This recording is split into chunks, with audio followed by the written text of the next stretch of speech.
So Kevin, we're here in Tenerife in the Canaries. It's July 2020, post-COVID. What has brought you to the Canaries at this time? Well, I got an invitation from the UNWTO and the Canary Islands Tourist Board to come and experience travel in the is it the post-COVID era? It's the aftermath, the post-lockdown. And I thought this was too big an opportunity to miss, because the readers who are consuming Travel Extra and the Sunday Independent travel news column, which I edit both, are obviously keen to hear what it's like to actually, after 14 weeks of completely no travel, what it's like to get out there and get on a plane and go through the process. So first, Kevin, talk to me about the experience of flying again, post-COVID, and airports in particular. Well, I suppose it was there was a certain amount of trepidation because you've become acclimatized to lockdown. So I think the first thing is that we're creatures of habit. So we got used to not traveling more than 2 kilometers down the road. So it was strange, to be honest, to go to Dublin Airport. And then when you get to Dublin Airport, it's a different world. It's literally a different landscape. There's the COVID signs. You're wearing a mask for the most part. Certainly once you get onto the plane and you go through the process, which is much the same, it's just the social distancing is very live, and you're very aware that you want to keep a social distance. And then when you get onto the plane, everything's quite quiet. There's an eerie sort of quiet about Dublin Airport. Now that's changing by the day as more people start to return to travel.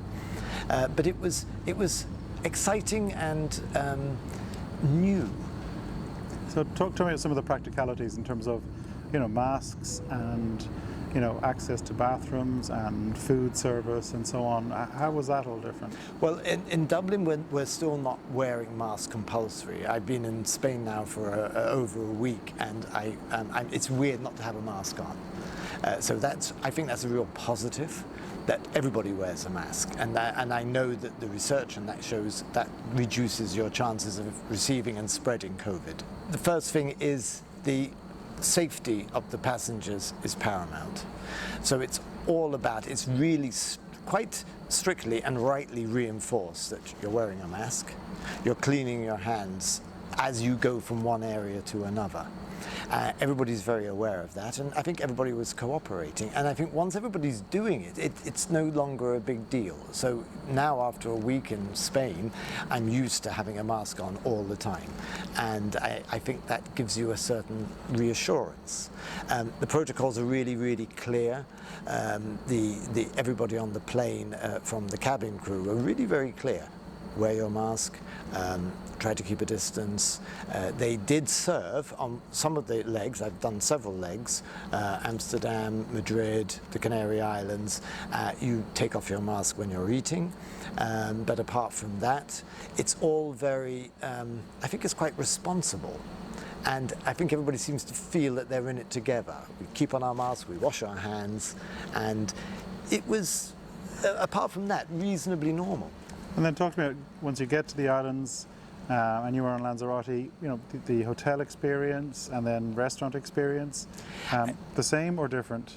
I think there are very small variations between countries, and but for the most part, the law in Spain is really clear. You wear a mask all the time, unless you're outdoors and are at a distance. So it's compulsory, and that's good. When you go into restaurants, you wear masks until you eat your food. Everybody who serves you wears a mask. Everybody is continually cleaning their hands, and you have lots of opportunities to do that. And then talk to me about, obviously, this is now July 2020. There are less people travelling, so social distancing is easier. Yes. And did you notice that in terms of less people on the aircraft, less people in airports and in resort, or? Well, it changed. Some of the planes were quite full, so you actually did sit next to someone, which sort of surprised me. So I think there are variations. There are anomalies. And is that because mainland Europe has been open since mid-June and Ireland is only starting to open? Do you think that's the difference, that mainland Europe is used to travelling again already? but I didn't quite understand why you have social distancing in the airport so you don't sit next to each other, but on the plane you end up sitting. And on certain planes, I ended up sitting next to someone. So there are anomalies. And how does that make you feel now that you've done it a few times? I think it is. I think it's quite stressful. I do feel that there is a certain sort of, you're always aware that you're in a new environment. It's the first time I've been, flying internationally and nationally and between the islands. So there's been a lot of travel. And I suppose, all the time, everybody is really careful. The tour guides, the cabin crew, the people who are driving the buses, even going in, even tonight when I was in the duty free, I was told off for just slipping off my mask for some reason. I dropped it. So you do get a bit casual. I dropped the mask and there was a wag of a finger and the mask came straight up. And what about when you arrived on that validation flight from Madrid with the UNWTO? What I saw and noticed was heat cameras, Yes. Health staff there with the heat guns to double check people. Yeah, I think that's a big deal, and we also were able to have the tests. So I was swabbed and I had the nose, which is not particularly pleasant. And does that reassure you, seeing that airports have those facilities? I think so. I think so. I think yes. Yes. I think people are it's still early days, so there are different protocols and there's different levels of application of the law, if you like. There are little variations. Some people are very strict, and certain areas you go into, you have to adhere. Some are a little bit more relaxed, but overall, I think because everybody in Spain has bought into this. Wash your hands, wear your mask, keep your distance. You just get into, it's like, children, you just get habituated to it. And do you think the worst part of this new world is the airport and flying experience, and then once you're on the island you can still have an actual holiday? Yes, I did find personally that you're more on your mettle when you're in the cabin, and you're much closer because you've suddenly become habituated to distance, and suddenly you're all together. And that was a bit strange. And on the coach, we had to wear masks. But after that, we had a ball. Like, Lanzarote is such an incredible place. And it was a privilege to be traveling. And then, lastly, there have been travel agents on this trip with you. I'm guessing they're here because they also want to experience it, so they can go home and tell their clientele, I was there in the Canaries and it's fine. There are protocols and it's well managed. Do you think that's something that's relevant to your readers? They want to know, or do you think they're, going to wait to travel next year? Well, I wasn't expecting to travel until after Christmas. And I think it's part of the lockdown mentality. And I know there was resistance to, my own circle of family and acquaintances saying, well, why are you going away?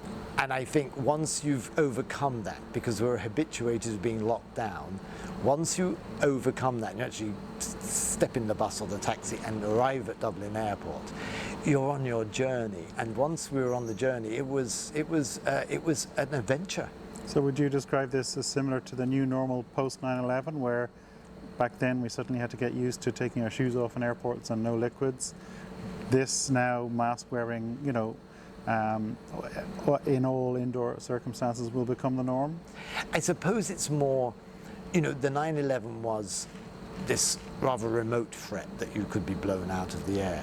Here it's much more real that, the person next to you, this could actually happen to you. And I think that the reality of that is very clear.